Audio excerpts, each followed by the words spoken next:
السلام عليكم ورحمة الله وبركاته.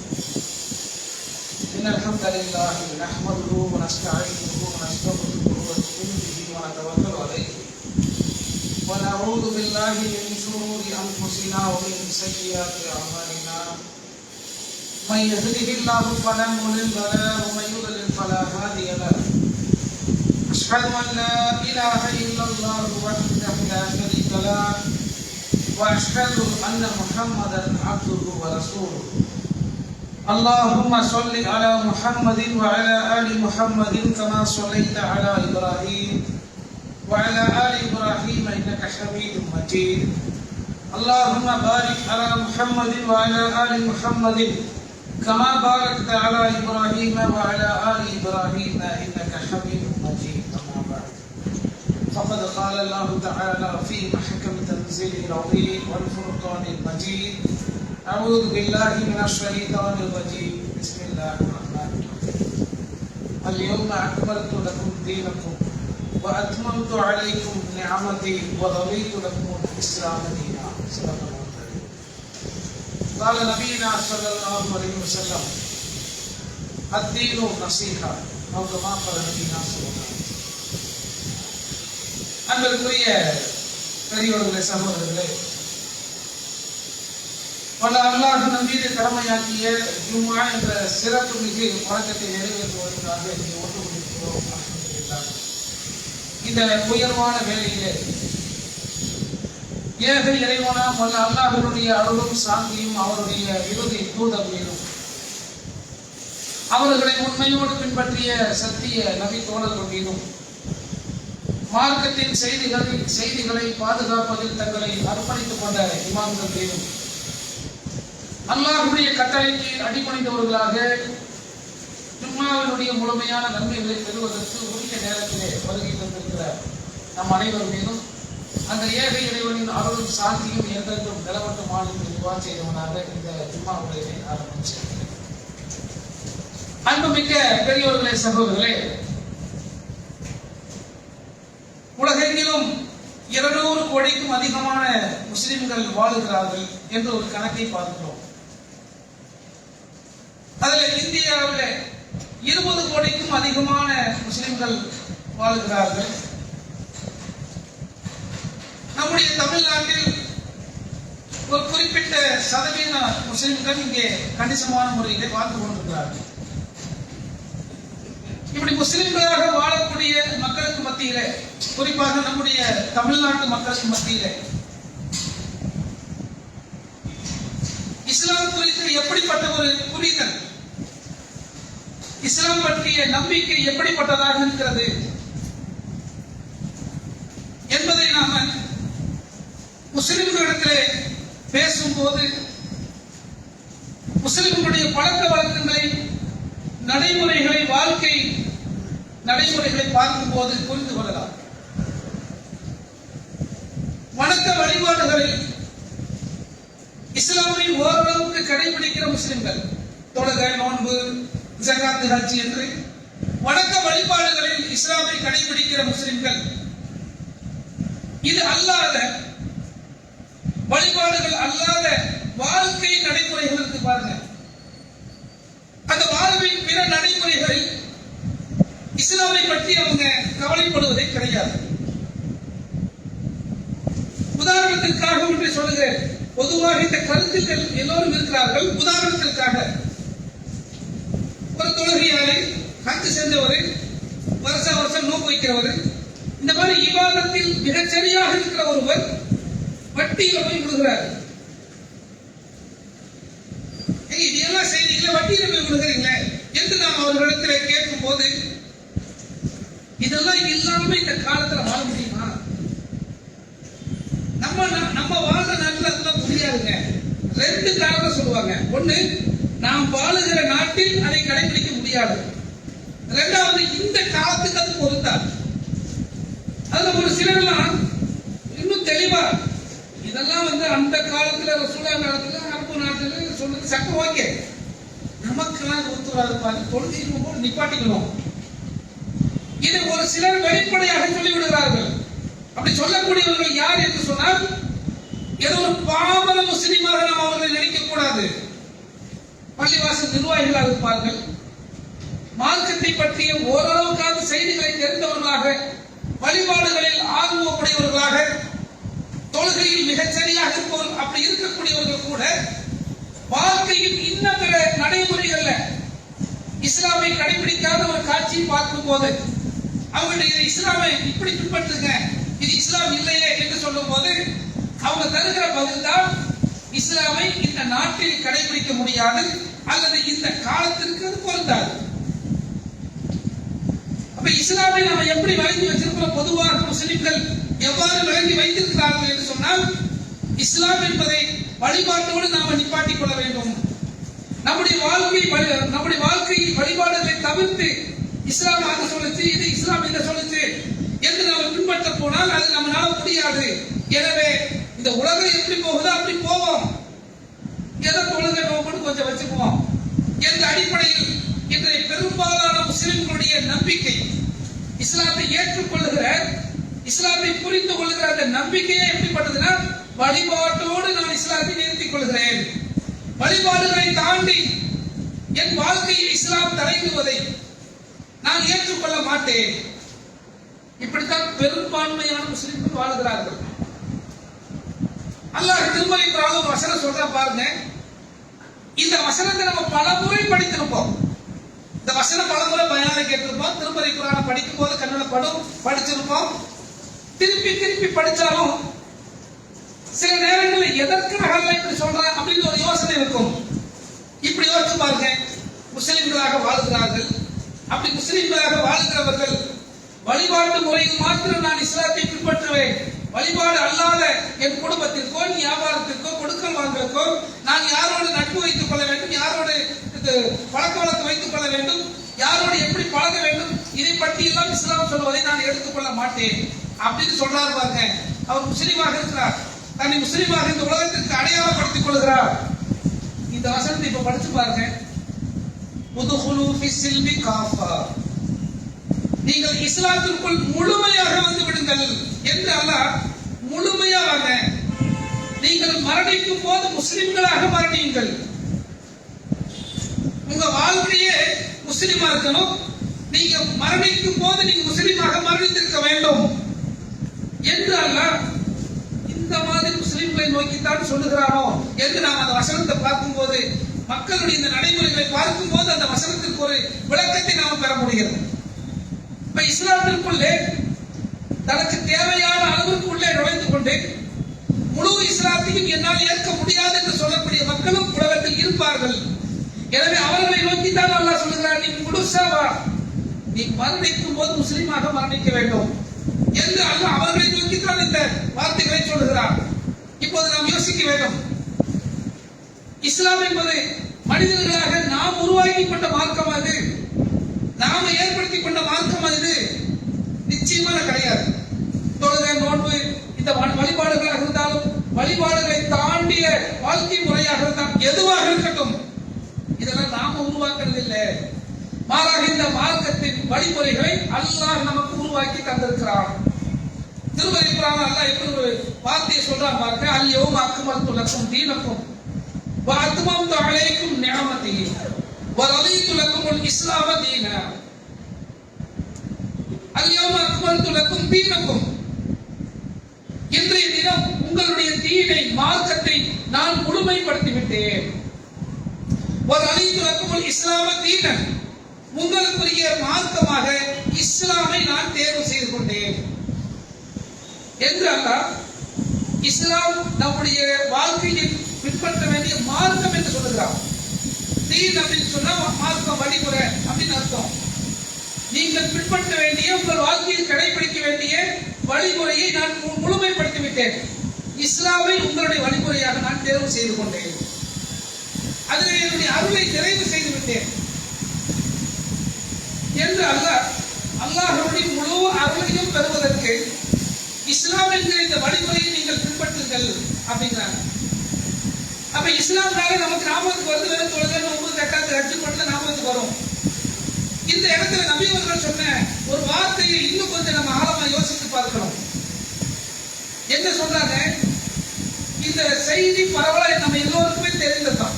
இது தெரியாதவர்கள் யாருமே இருக்க மாட்டோம். இஸ்லாத்தை முழுமையாக ஏற்றுக்கொண்டாலும், அறகுறையாக தான் இஸ்லாத்தை ஏற்றுக்குவேன்னு சொன்னாலும் எல்லோருக்குமே இந்த செய்தி தெரியும். எப்படிப்பட்ட செய்தி? நபி அவர்கள் சொல்றாங்க, புனியல் இஸ்லாமும் அலா ஹம்ஸத்தி, இஸ்லாம் 5 தூண்களின் மீது நிறுவப்பட்டுள்ளது அப்படிங்கிறாங்க. இஸ்லாம்ங்கிற இந்த கட்டிடம், இந்த மாளிகை, அதை தாங்கி பிடிக்கிற தூண்களாக இந்த 5 வழிபாடுகள் இருக்கிறது, 5 காரியங்கள் இருக்கிறது. கலிமா சொல்வது, நோன்பு, தொழுகை, நோன்பு, ஜக்காத், ஹஜ், இவை இஸ்லாத்தை தாங்கி பிடிக்கிற, இஸ்லாம்ங்கிற அந்த மாளிகையை, கட்டிடத்தை தாங்கி பிடிக்கிற தூண்கள் அப்படிங்கிறாங்க. இப்ப நம்ம தூணை மட்டும்தான் வச்சிருக்கிறோம், இது கட்டிடத்துக்குள்ள போகல. அப்படிதான் அதுக்கு அர்த்தம். கட்டிடத்தை தாங்கி பிடிக்கும் தூண்கள் 5 தூண்கள் என்று நபி அவர்கள் சொன்னார்கள். அந்த தூண்களை மட்டுமே இஸ்லாமாக நாம் நினைக்கிறோம். அந்த தூண்களுக்கு மேலே ஒரு கட்டிடம் இருக்கிறது, அதுல போய் நீ வாழு. தூணை கட்டிட்டு வாழ முடியாது. தூணுக்கு மேல ஒரு பில்டிங் இருக்குமே, அந்த பில்டிங்ல தான் நீ வாழ முடியும். அதுதான் உன்னை வெயில் மழை என்று அனைத்திலிருந்து உன்னை பாதுகாக்கும். அப்படிதான் நம்ம கட்டடங்கள் அமைக்கிறோம். நம்ம வீடுகள் அமைத்தாலும் அல்லது தொழில் நிறுவனங்கள் அமைத்தாலும் எதுவாக இருந்தாலும் அந்த கட்டடத்திற்கு ஒரு தூணை அமைத்திருப்போம். அந்த தூண் மீது அந்த கட்டடத்தை நிலைநிறுத்தி இருப்போம். வெறும் தூணை மட்டும் வச்சுக்கிட்டு பில்டிங் கட்டிட்டங்க, 10 மாடி கட்டிட்டோம் அப்படின்னு சொன்னா எப்படி இருக்கும்? வெறும் தூண்கள் கட்டிடமாகாது. தூண்கள் கட்டிடத்தை தாங்கி பிடிக்கின்றன. இதோ இஸ்லாம் என்கிற இந்த கட்டிடத்தை தாங்கி பிடிக்கும் தூண்களாக கலிமா இருக்கிறது, தொழுகை இருக்கிறது, நோன்பு இருக்கிறது, ஜக்காத் இருக்கிறது, ஹஜ் இருக்கிறது என்று சொன்னார்கள். இப்ப நம்ம இந்த வகையில யோசிச்சு பார்த்தோம்னா, நாம இஸ்லாம்ங்கிற அந்த கட்டடத்துக்குள்ளே நுழைய தயார் இல்லைங்க. வெறும் தூணை மட்டும் கட்டிட்டு வந்தது தான் இஸ்லாம். அப்படிதான் அர்த்தம். நபி அவர்கள் சொன்ன இந்த ஹதீஸ் நம்ம எல்லோருக்குமே தெரியும். இஸ்லாம் 5 தூண்களின் மீது நிறுவப்பட்டுள்ளது. வெறும் தூண்கள் கட்டிடமாகாதுங்கிறது நமக்கு தெரியுது. ஆனாலும் சொல்றோம், எனக்கு தூண் மட்டுமே போதுங்க. உலகத்தில் அப்படி யாராவது சொல்லுவோமா? பல கோடிக்கணக்கில் பில்டிங் கட்டுறோம். நான் ஒரு வீட்டை கட்டு போகிறேன், எவ்வளவு பட்ஜெட்? 2 கோடி பட்ஜெட். வெறும் தூணை மட்டும் கட்டி வைக்குமா? இதுதாங்க நம்ம வீடு. 2 கோடி செலவு பண்ணிட்டு இருக்க. ஃபில்லர் பாத்தீங்களா எவ்வளவு சூப்பரா இருக்குது. வெறும் ஃபில்லரோடு நம்ம வாழ முடியுமா? 2 கோடி செலவு பண்ணி மாட்டோம். உலகத்தின் பார்வையில் வெறும் தூண்கள் நம்முடைய வாழ்க்கைக்கு ஏற்றதல்ல. அதன் மீது கட்டடத்தை அமைக்க வேண்டும் அப்படின்னு நமக்கு புரியுது. நம்ம வாழ்க்கைக்கு தகுந்த மாதிரி ஒரு கட்டடத்தை அமைக்க வேண்டும். அல்லாஹ் இந்த உலகத்தில் நாம எப்படி வாழ வேண்டும் என்பதற்கான ஒரு கட்டிடத்தை 5 தூண்களின் மீது நிறுவி இருக்கிறார். ஆனா நாம இப்போ தூண்களை மட்டும்தான் இஸ்லாம் என்று நினைக்கிறோம். தூண்களுக்கு மேல ஒரு கட்டிடம் இருக்கிறது, அதை மறந்து விட்டோம். இப்படி சிந்திச்சு பார்த்தோம்னா, இஸ்லாம்ங்கிற இந்த மார்க்கம் வெறுமனே வழிபாடுகளை மட்டும் கொண்டதல்ல. வழிபாடுகள் வாழ்க்கையை சீரமைப்பதற்கான ஒரு பாதை. இஸ்லாம்ங்கிற அந்த வாழ்க்கையை கடைபிடிக்கணும்னா இந்த வழிபாடுகள் என்னை தாங்கி பிடிக்க தூண்களாக இருக்கும். நான் இஸ்லாத்தை சரியாக கடைபிடிப்பதற்கான தூண்களாக இந்த வழிபாடுகள் அமைந்திருக்கும். அப்படித்தான் அதை புரிஞ்சுக்க முடியும். இன்னைக்கு நம்ம முஸ்லிம்கள் அப்படி புரிஞ்சுக்கல. ஆனால் சஹாபாக்கள் அதை புரிஞ்சிருந்தாங்க அப்படிங்கிறதா அவங்களுக்கு நமக்குமான வித்தியாசம். சஹாபாக்களை எல்லாம் பாராட்டி பேசுகிறான். அவர்கள் அல்லாஹ்வை பொருந்திக் கொண்டார்கள், அவர்களை அல்லாஹ் பொருந்திக் கொண்டான் என்று அல்லாஹ்வை அவர்கள் பொருந்திக் கொண்டார்கள் என்பதை நாம அல்லாஹ்வை நேசிக்கிறோம். நாம அல்லாஹ்வை நேசிக்கிறோம் விரும்புகிறோம் அப்படிங்கிறது வேற. நம்மை அல்லாஹ் நேசிக்கிறான். உலகத்தில் அப்படி சொல்லப்பட்ட ஒரு சமுதாயமாக, ஒரு உம்மத்தாக சஹாபாக்கள் இருந்தார்கள். அப்ப ஏன் அவங்களுக்கு நமக்கு என்ன வித்தியாசம்? அவங்களும் ரசூலுல்லாஹ் தான் பின்பற்றாங்க, நாமும் அதே ரசூலை தான் பின்பற்றுகிறோம். அவர்களும் அதே வேதத்தை தான் ஏற்றுக்கொண்டிருக்கிறார்கள், நாமும் அதே வேதத்தை தான் ஏற்றுக்கொண்டிருக்கிறோம். சஹாபாக்கள் எந்த வேதத்தை ஏற்று எந்த ரசூலை பின்பற்றினார்களோ அதே வேதத்தை ஏற்று அதே ரசூலை தான் நாமும் பின்பற்றுவதாக சொல்லுகிறோம். ஆனால் அவர்களுக்கு அல்லாஹ்வுடைய பொருத்தம் கிடைத்திருக்கிறது என்று சொன்னால் எங்கே வேறுபாடு, எங்கே வித்தியாசப்படுகிறோம்? அந்த வித்தியாசம் எது என்பதையாவது நாம் கொஞ்சம் யோசித்து பார்த்தோம் என்று சொன்னால் எந்த இடத்துல வித்தியாசப்படுதுங்க?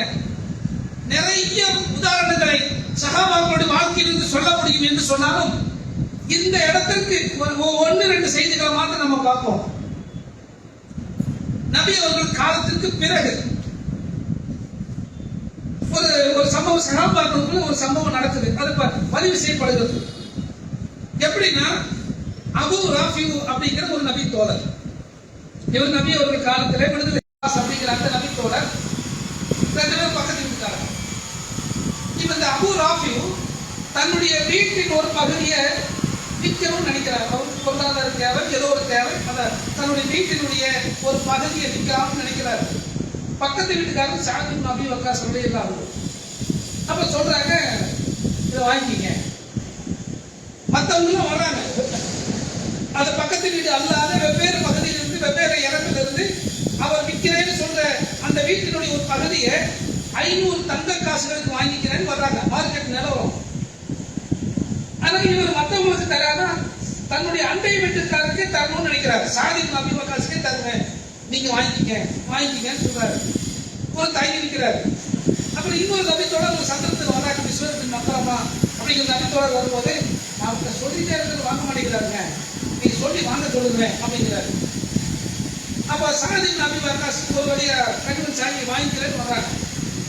ஆனா என்ன நிபந்தனை போறாங்கன்னா, ரெண்டு நிபந்தனை போறாங்க. ஒண்ணு, இதனுடைய விலை 4000 டன் வெள்ளி காசுகள் தான் தருவேன். மார்க்கெட் மதிப்பு எவ்வளவு கேட்டுருக்காங்க? 500 தங்க காசுகள். 500 தங்க காசுகள் 4000 வெள்ளி காசுகளுக்கு கண்டிப்பா சமம் கிடையாது. 1 கிராம் வெள்ளி 100 ரூபாய் இன்னைக்கு. அதே 1 கிராம் தங்கம் எவ்வளவு வரும்? 5000 ரூபாய் வரும். ரெண்டும் 1 கிராம் தான். ஆனால் இதற்கும் அதற்கும் பெரிய வித்தியாசம்.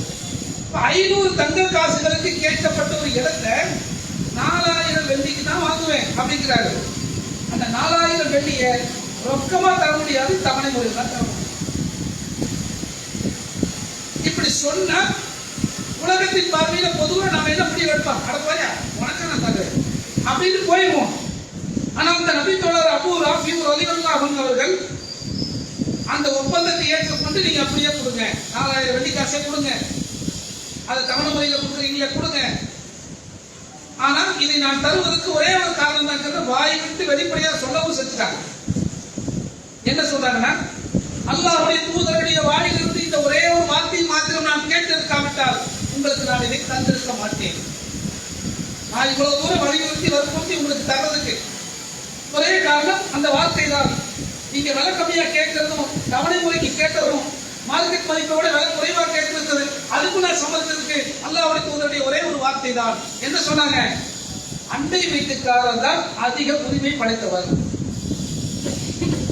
நம்ம ஒரு பொருளை விற்கிறோம், நம்முடைய வீட்டை விற்கிறோம்னா அதை வாங்குவதற்கு அதிக உரிமை படைத்தவர் அண்டை வீட்டுக்காரர் சொன்னாங்க.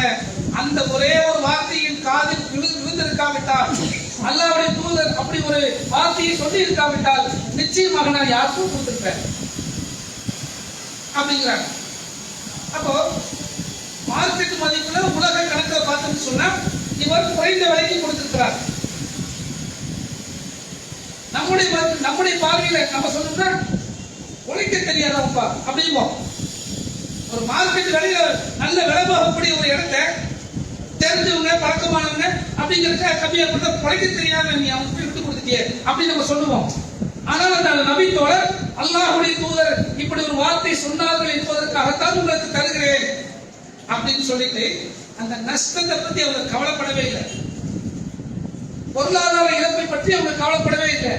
அவங்க எதிர திருப்தி அடைந்தார்கள். அல்லாஹ்வுடைய தூதர் ஒரு வாழ்க்கை முறையை கற்றுக் கொடுத்தார்கள்.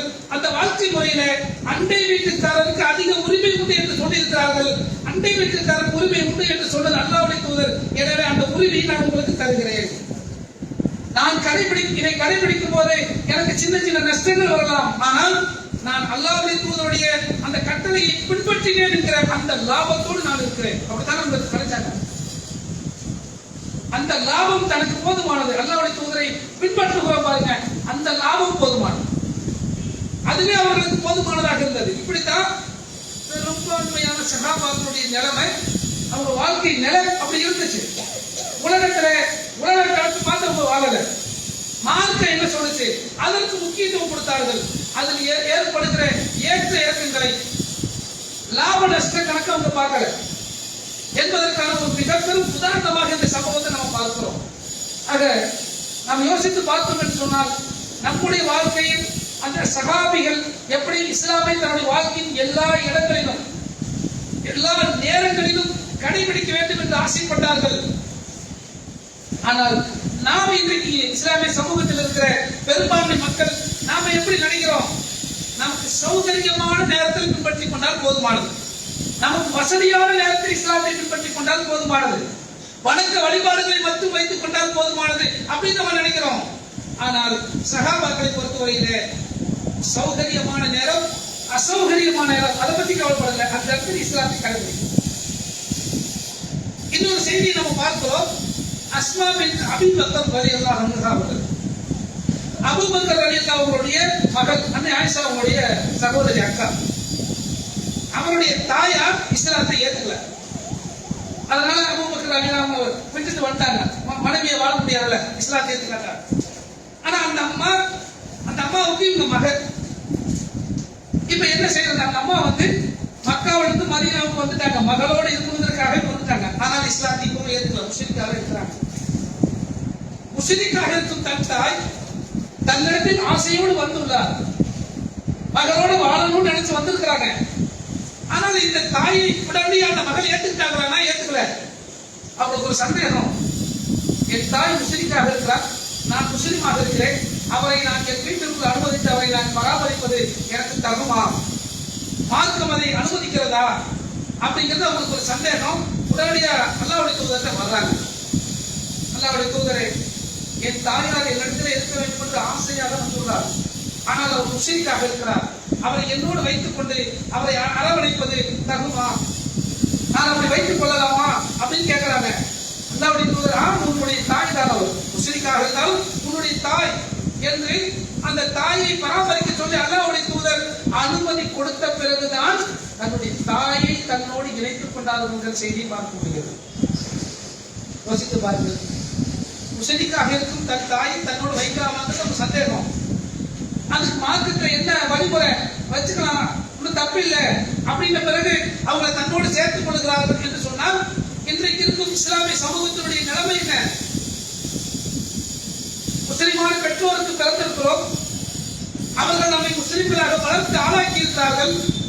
அந்த முஸ்லிமான பெற்றோர்கள் அவர்களுடைய வயதான காலத்தில் இன்றைக்கு கைவிடப்படுகிற ஒரு நிலை. தனக்கென்று ஒரு மனைவி, குடும்ப குட்டி நாட பிறகு பெற்றோர்களை பாரமாக நினைக்கிற முஸ்லிம்கள். இஸ்லாம் வழிபாடுகளை மாத்திரம் சொல்லவில்லை என்று நாம சொன்னோம். திருமலை குர்ஆன்ல ஒரு வசனத்தை பாருங்க. அல்லாஹ் எப்படி சொல்றான்?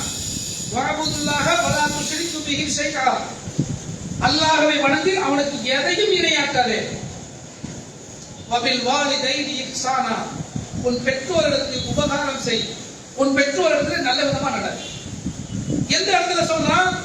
அல்லாஹ்வை மாத்திரம் வணங்கி அவனுக்கு எதையும் இணையாக்காதே. அடுத்ததான் உலகத்தில் நீ செய்ய வேண்டியது உன் பெற்றோருக்கு உபகாரம் செய் என்று அல்லாஹ்வுக்கு செய்ய வேண்டிய வணக்க வழிபாடுகளுக்கு அடுத்ததாக பெற்றோர்களை அல்லாஹ் சொல்கிறான்.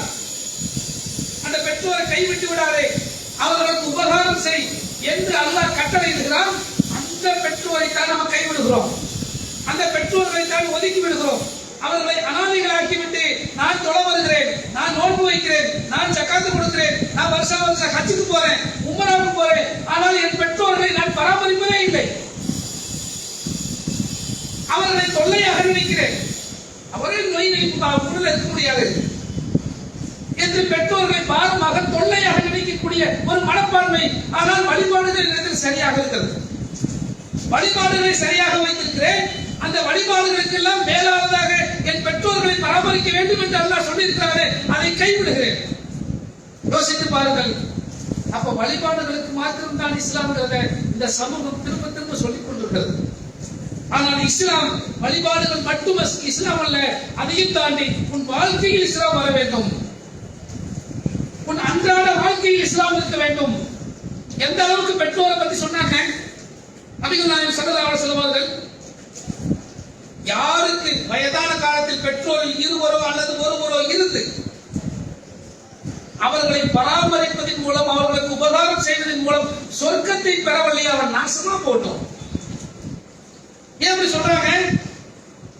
உன்னிடத்துல இருக்கிற பெற்றோர்கள் அவங்க வயசாயிட்டாலே பொதுவா பிரச்சனை தான். நாம இன்னைக்கு தெளிவா பேசுறோம். நமக்கு ஒரு 60-70 தாண்டினா அவங்கள பார்த்து நம்மளும் வளருவோம். நம்ம பிள்ளைகளுக்கு தொந்தரவா இருப்போம். அப்படித்தான் இருக்கும். வயசான அப்படித்தான் இருக்கும். இது வயது மூப்பின் காரணமாக வரக்கூடிய பிரச்சனை. அது இது தொல்லையால நினைக்காத. அந்த தொல்லையால நினைச்சு உன் பெற்றோர்கிட்ட சீ என்கிற வார்த்தை கூட சொல்லி விடாதீர்கள். கண்ணியமா நடத்தணும். அப்படி கண்ணியமா நடத்தி அந்த பெற்றோர்களை நீ ஒழுங்கா பார்த்துக்கிட்டீங்கன்னா அதுவே உனக்கு சொர்க்கத்துக்கு போதுமானது. அப்படி ரசூலுல்லாஹ் சொல்றாங்க.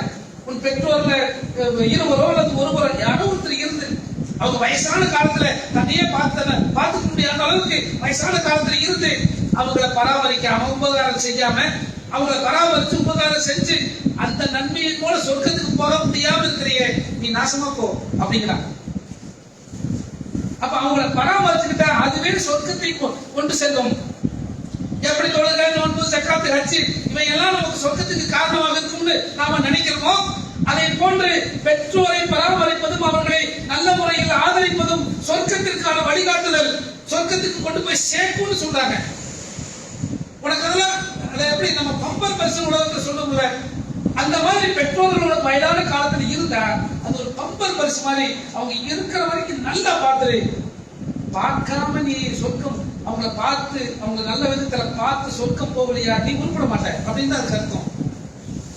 மற்றவங்களையும் ஒழுங்கா பார்க்காது. நீ உலகத்துல மற்றவங்களை எப்படி பார்ப்ப, நீ மற்ற விஷயங்களை எப்படி உருப்படியா இருப்ப அப்படிங்கிற அதுக்குடைய அர்த்தம்.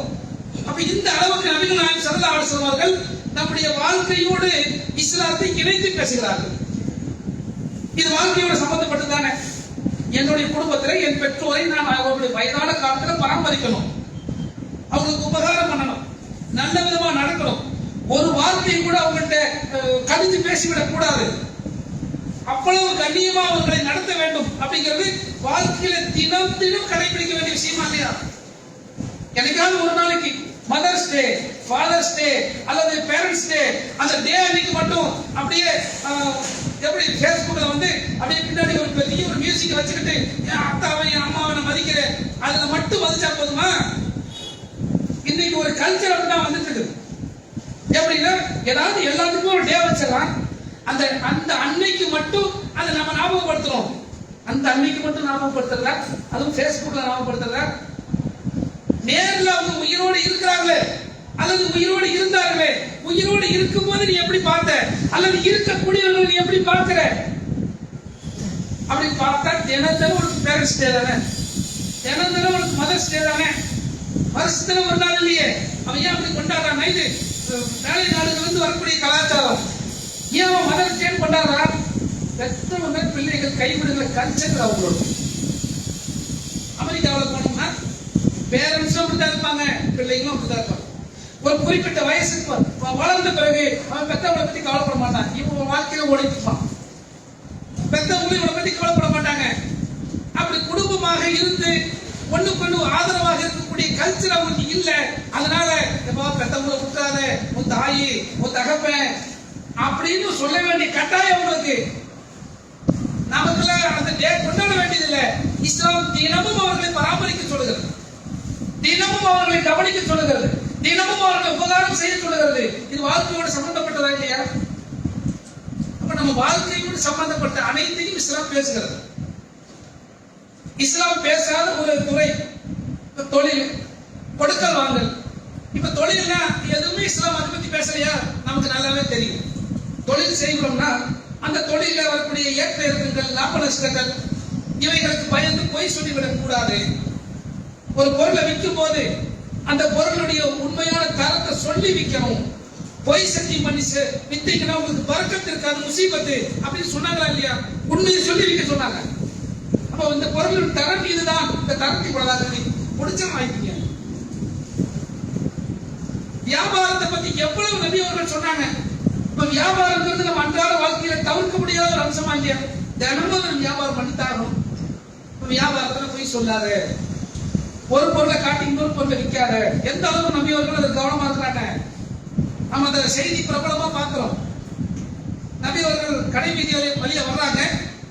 தானிய பைகளை ஒருத்தர் குவித்து வைத்திருக்கிறார். மேல காய்ந்த தானியங்கள் இருக்கிறது. உள்ள கைவிட்டு பார்க்கிறாங்க, ஈரம். ஏப்பா ஈரம்? ஏதோ காரணம் சொல்றாரு.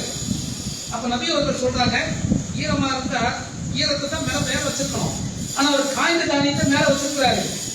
ஈரமா இருந்துச்சுன்னா வாங்க மாட்டாங்களே, அப்படி ஒரு டெக்னிக்கலா வச்சிருக்கிறாரு. இத நாம சாதாரணமா கடந்து போயிருக்கோம். நபி அவர்கள் சொல்றாங்க, மோசடி செய்பவர்கள் நபி சார்ந்து எவ்வளவு பெரிய விஷயமா பார்க்கறாங்க பாருங்க.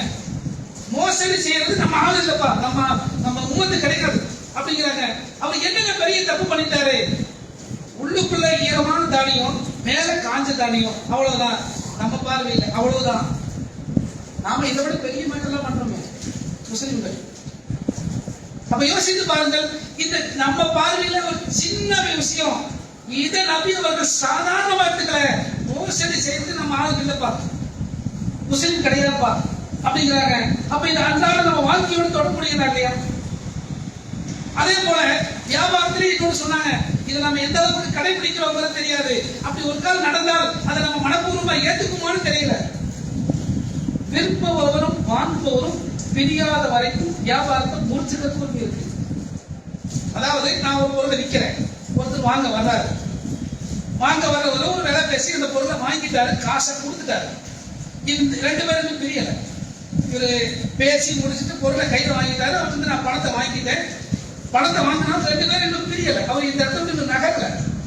அப்படி நகராத வரைக்கும் அவர் பொருளை வாங்கினார்ல, பணத்தை கொடுத்துட்டு திடீர்னு ஒரு யோசனை வருது, கணக்கு அப்படி கொடுங்க, பணத்தை கொடுங்கன்னு பொருளை திருப்பி கொடுக்கலாமா? அப்படி திருப்பி கொடுத்து வியாபாரத்தை முடிச்சுக்கலாமா? ரைட்ஸ் இருக்கு. அவருக்கு மட்டும் அந்த ரைட்ஸ் இல்ல. அவருக்கு நான் பொருளை வித்துட்டேன், பணத்தை வாங்கிட்டேன். இப்ப திடீர்னு எனக்கு ஒரு யோசனை, இப்ப பொருளை வித்தது நான் தான், பணத்தை நான் வாங்கிட்டேன். இன்னும் அவர் அந்த இடத்துக்கு நகரல.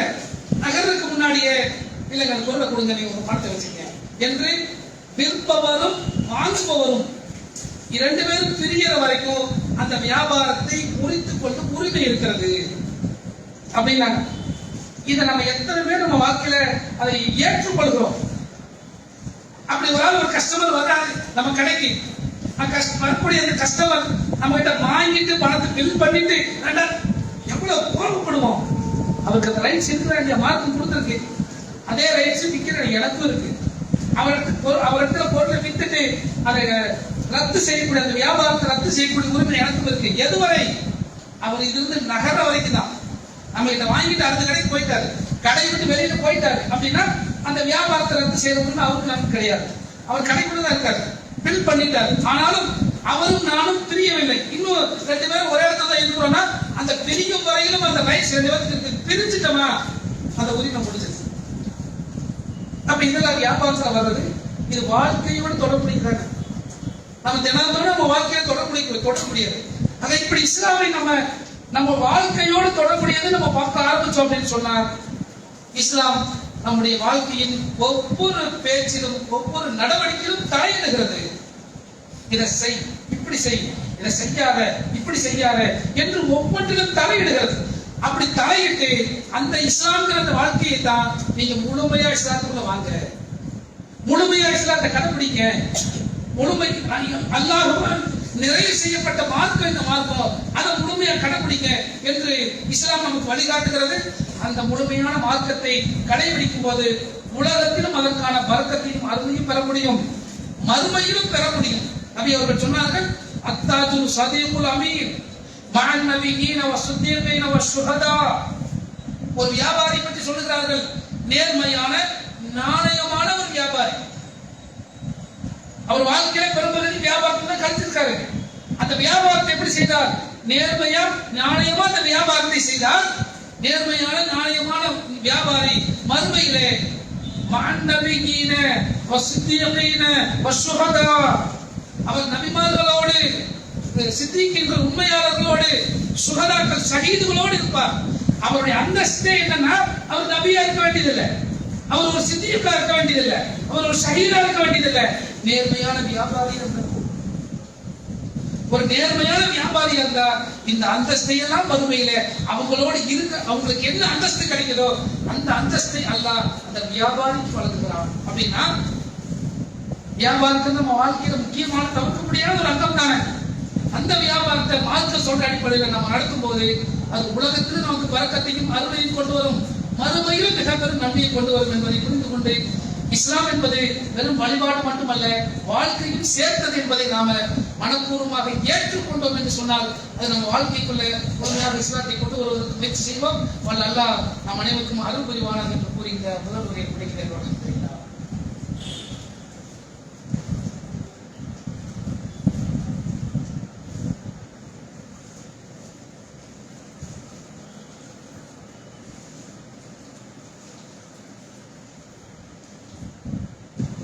அல்ஹம்துலில்லாஹி ரப்பில் ஆலமீன். அன்புக்குரிய பெரியவர்களே, சகோதரர்களே, பாலஸ்தீன்ல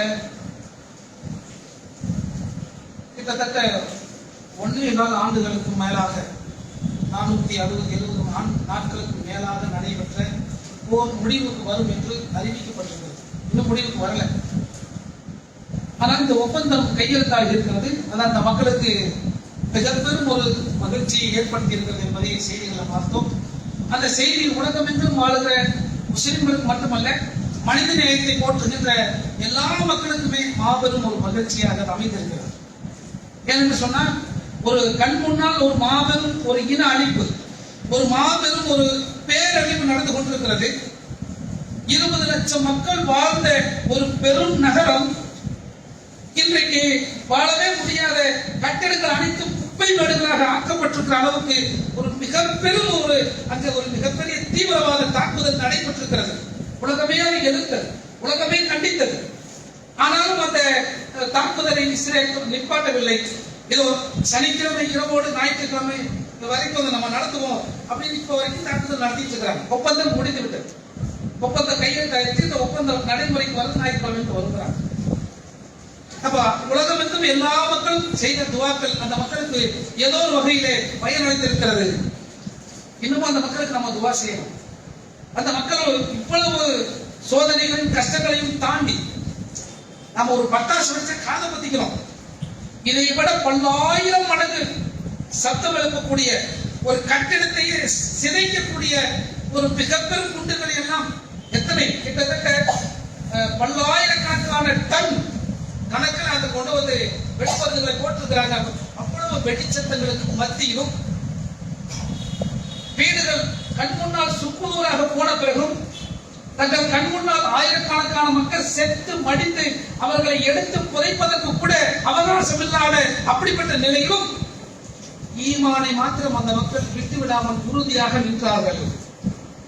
அல்லாஹ் அவர்களுடைய ஈமானை இன்னும் வலுப்படுத்த வேண்டும்.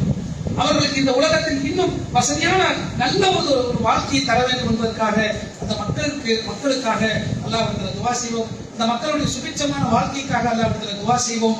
அதே நேரத்தில் அதிலிருந்து பெற வேண்டிய இன்னொரு பாடத்தை நாம் புரிந்து கொள்ள வேண்டும். பொதுவாக ஒரு செய்தி நம்ம திருப்பி அந்த ஹதீஸை கேட்போம். நபி அவர்கள் சொல்றாங்க, அல்லாஹ்வை எப்படி நம்பணும், அல்லாஹ்வுடைய வல்லமை எப்படி புரிந்து கொள்ள வேண்டும், எப்படி ஏற்றுக்கொள்ளணும் அப்படிங்கிறத சொல்லும் போது இப்னு அப்பாஸ் அப்படிங்கிற அந்த நபி தோழர் சிறுவனாக இருந்த போது நபி அவர்கள் சொல்லிக் கொடுக்குறாங்க. எப்படி சொன்னாங்கன்னா, உலகமே திரண்டு உனக்கு ஒரு நன்மை செய்ய வேண்டும் என்று விரும்பினாலும் அல்லாஹ் அதை நாடாத வரை கொண்டு வந்து தர முடியாது. உலகமே சேர்ந்து உனக்கு ஒரு தீமையை கொண்டு வந்தாலும் அல்லாஹ் நாடாமல் அது வந்து உன்னை அடையாது. இப்ப இஸ்ரேல் பாலஸ்தீன் மீது தொடுத்த அந்த தீவிரவாத தாக்குதல், அந்த கொடுங்கோன்மையான இன அழிப்பு உலகத்தின் அனைத்து மக்களும் தடுத்து சொன்னார்கள். எல்லாரும் எதிர்த்தாங்க. எல்லா நாடுகளும் எல்லா நாட்டின் மக்களும் அதற்கு எதிராக குரல் கொடுத்தார்கள். ஆனால் அதையும் தாண்டி நடந்துட்டே இருந்துச்சு. அல்லாஹ் நாடும் வரை இது நடந்தது. அப்ப நாம் அல்லாஹ்வுடைய வல்லமை புரிந்து கொள்ள வேண்டும். எல்லா உலகமும் மொத்தமா சேர்ந்து அவங்களை காப்பாற்றணும்னு நினைச்சது. பாலஸ்தீன் மக்களை காப்பாற்ற வேண்டும், அவர்களுக்கு பாதிப்பு இல்லாமல் ஆக்க வேண்டும் என்று விரும்பியது. அல்லாஹ் நாடிய பாதிப்புகள் அவர்களுக்கு ஏற்பட்டது. இதற்கு மேலும் அவர்களுக்கு அல்லாஹ் ஒரு விடியலை கொடுத்திருக்கிறார், ஒரு மாற்றத்தை கொடுத்திருக்கிறார், அந்த மக்களுக்கு ஒரு நிம்மதியை வழங்குகிறார் என்று சொல்லும் போது இத்தனை நாளும் நம்ம துவா செஞ்சோம். அந்த துவாக்கள் வீணாகவில்லை. உலகத்தின் அனைத்து மக்களும் குரல் எழுப்பினார்கள், அது வீணாகவில்லை. ஆனால் அல்லாஹ்வுடைய நாட்டம் எப்போதோ அப்போது அவர்களுக்கு அது கிடைத்திருக்கிறது என்பதை நாம் புரிந்து கொள்ளும் போது நம்ம வாழ்க்கையில நிறைய சிக்கல்களை, சோதனைகளை, நெருக்கடிகளை நிறைய சந்திப்போம். நாம எப்படி நினைப்போம்னா நாளைக்கு இருந்து வெளியேறிடும், இந்த சிக்கலுக்கு உடனே வெளியேறிடும், இருந்து வெளியே போயிடும் நம்ம நினைப்போம். தனி மனிதனாக ஒரு சமூகமா நெருக்கடிகளை சந்திக்கும் போது இதுக்கெல்லாம் இப்படி கூட தீர்வு கிடைச்சிருமே என்று நாம நினைப்போம். அல்லாஹ் நாடாதவரை அதற்கு தீர்வு கிடையாது எடுப்போது, அல்லாஹ்வுடைய வல்லமை புரிந்து கொள்ளும் போது அவனிடத்துல மேலும் நம்ம சரண்டர் ஆகும்.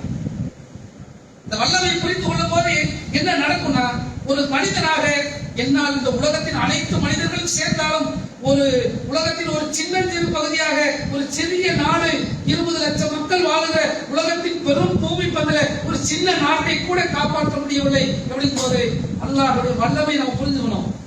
எல்லாரும் சேர்ந்து அவங்களை காப்பாற்றணும்னு நினைச்சோம், முடியல. அல்லாஹ்வுடைய நாட்டப்படி இப்போது அவர்களுக்கு அந்த வாய்ப்பு கிடைத்திருக்கிறது என்னும் போது தனி மனிதனாக எனக்கு ஒரு நெருக்கடி, உனக்கு ஒரு சோதனை வரும்போது அல்லாஹ் நாடினால் ஒரே நிமிடத்தில் அதை அப்புறப்படுத்தி என்னை காப்பாற்ற முடியும். அல்லாஹ் நாடும் வரை அந்த சோதனை அல்லாஹ் எனக்கு நீடித்திருப்பான் எனும் போது நாம நம்பிக்கை இருக்க வேண்டிய அவசியம் வராது. எந்த இடத்தில் எந்த சூழ்நிலையிலும் ஈமானை மாத்திரம் நான் விட்டுவிடக் கூடாது. எவ்வளவு நெருக்கடி வந்தாலும் என்னுடைய ஈமானை அதை விட்டுவிடக் கூடாது என்பதற்கு ஒரு பெரும் நடைமுறை வாழும் காலத்தில் உதாரணமாக பாலஸ்தீனுடைய அத்தனை மக்கள் வாழ்ந்து கொண்டிருக்கிறார்கள். அப்படிப்பட்ட அந்த படிப்பினைகளோடு அந்த மக்களுக்காக அதிகமாக துவா செய்வோம். வல்ல அல்லாஹ் இந்த உலகத்தின் அனைத்து அருளையும் அவர்களுக்கு வழங்கட்டும், அனைத்து சுபிட்சங்களையும் வழங்கட்டும், மறுமையிலும் இதற்கான கூலியை அவர்களுக்கு நிரப்பமாக அவர்களுக்கு வழங்க வேண்டும். இப்படிப்பட்ட ஒரு இன அழைப்பு இனிமேல் இந்த உலகத்தில் நடைபெறக்கூடாது என்றும் அல்லாஹ் துவா செய்வோம். வல்ல அல்லாஹ் அனைத்து மக்களையும் பாதுகாப்பதற்கு போதுமானவன். வாஹிரு தஅவானா அல்ஹம்துலில்லாஹி.